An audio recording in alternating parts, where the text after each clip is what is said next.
From Khan Yunis in southern Gaza. And honey, can you just give us an update on exactly what has been happening there this morning and how much damage has been done?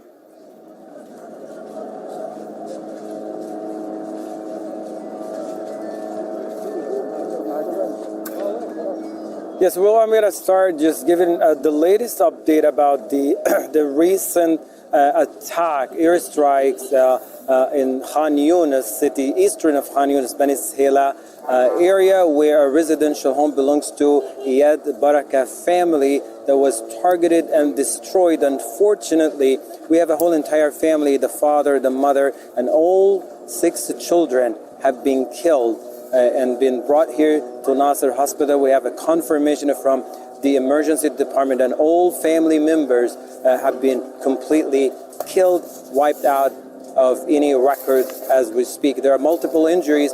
Those were in the surrounding area from the homes that were severely damaged and those who were out in the streets. And the reason there are people at such an early hour of the morning out in the street is because they start queuing for water and queuing for bread, and that's the reason we have multiple number of injuries. But the airstrike continued to pound the entire Gaza Strip around the clock.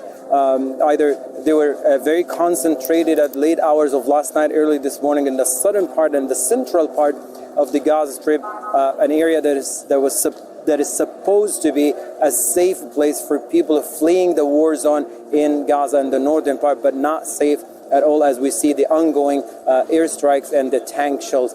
To the north of Gaza, where the Jabalia refugee camp been targeted repeatedly in the past, and just early hours of this morning, leaving 18 people killed and multiple injuries. Those injuries, of course, are taken all the way to the Indonesian hospital, where they had no room to stay in. They had no medical intervention whatsoever.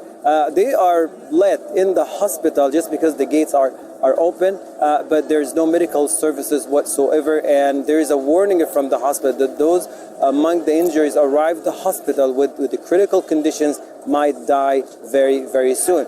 To a Shifa hospital, where that has been turned into a graveyard and a center of war, where we have babies and incubators are losing their life by the hour. Many of the injuries have already died because of the oxygen depletion and because of continuous power outage. There are 100 bodies out in the courtyard of the hospital as we spoke with an official from the hospital, and they're looking at digging a mass grave to bury these bodies. Okay, thanks so much, honey.